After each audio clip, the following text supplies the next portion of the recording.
Amy is studying primary education. Each student has to do at least one project.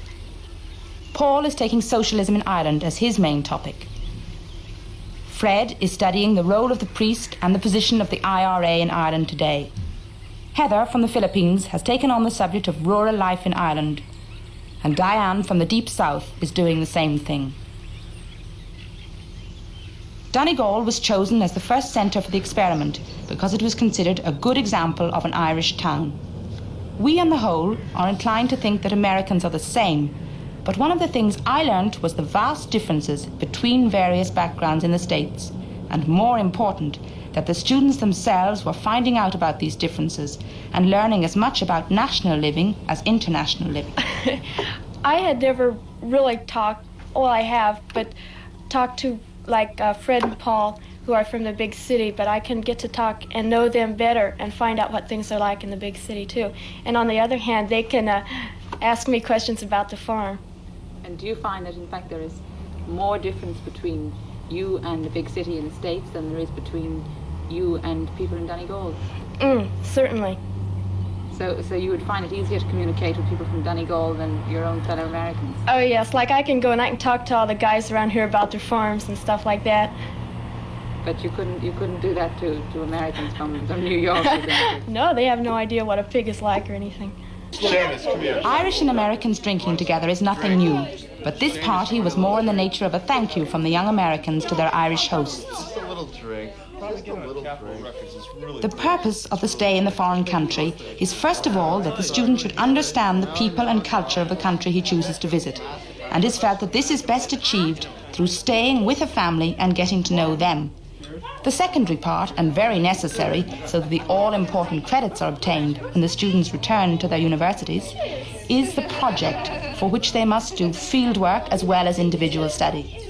Classes are provided later, but great emphasis is put on the stay with the family, and it is here that they come into direct contact with different attitudes and that visitor and host learn about the other.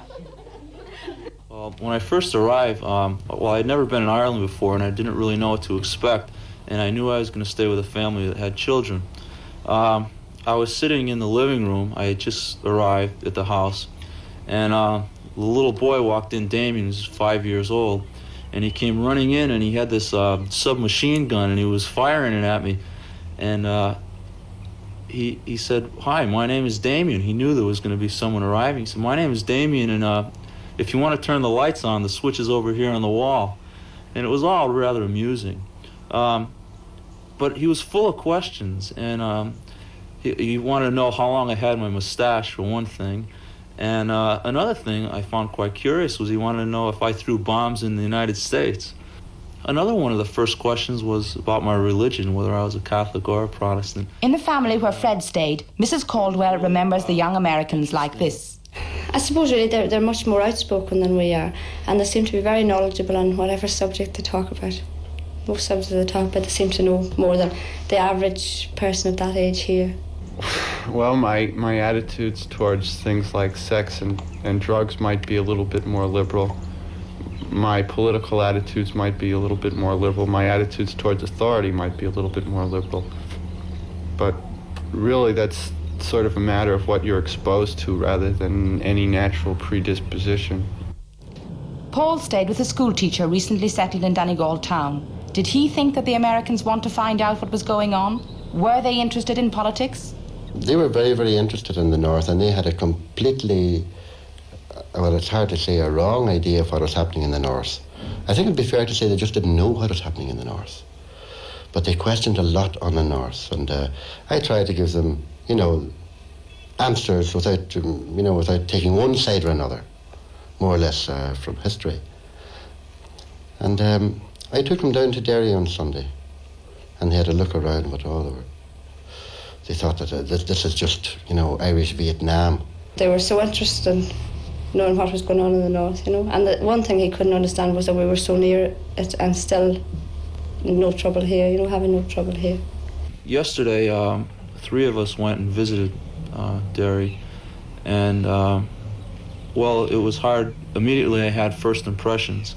As soon as we went into the city itself, there was a certain aura about the whole thing that made me rather fearful and made me rather seem really close to the whole situation.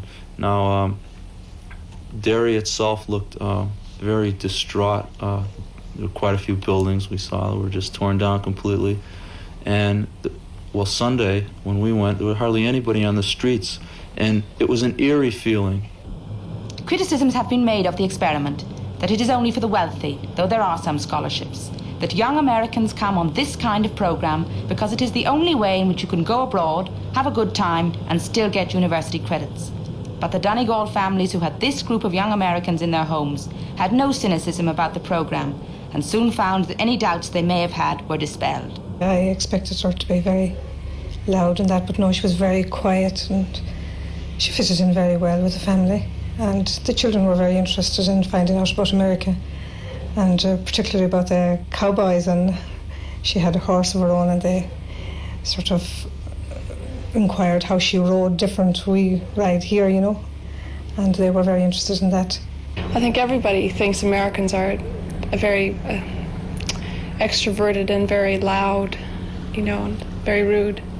And are they? Some of them are, yes. I would say American tourists tend to be very rude. They don't know how to act in other countries. The other night, I went to a dance, and it was a total experience for me. I just couldn't believe my own eyes. When we got to the dance, it was rather late, and it was rather crowded, to say the least. Now, we walked right in the door, and it looked like we were walking into a can of sardines. Everyone was just pushing themselves frantically, just trying to get to who knows where. And when we walked into the dance hall, we seemed to be bounced around like we were in a pinball machine. We kind of realized what was going on because we saw all the girls lined up against the wall on one side and all the guys trying to charge in toward them to ask them to dance on the other. And in the middle, there were people who were making an attempt to dance. And it was just funny for me. I just couldn't do anything but just watch and laugh a little. I would call Ireland basically a male chauvinist country. You know, it's maybe 10 years behind the States. Oh, the Irish girls, you know, they're fine looking, and I'm all for looking at girls, but they just seem to dress a little different. I don't mean to bring them down or anything, but let's say the styles that maybe in the United States during the 1950s would be rather appropriate. I don't think the education for women is as widespread as in the United States. I think they tend to stop at an earlier age, and this is perhaps why the women's liberation movement is stronger in the U.S. than it is in Ireland. Yes, they've changed my attitudes a lot towards America and towards American youth. Before this, I had absolutely no idea at all that I would ever want to go to America. I think I'd love to go to America now. You know, if Paul and the rest of the kids are a good cross-section of American youth, that's fine with me.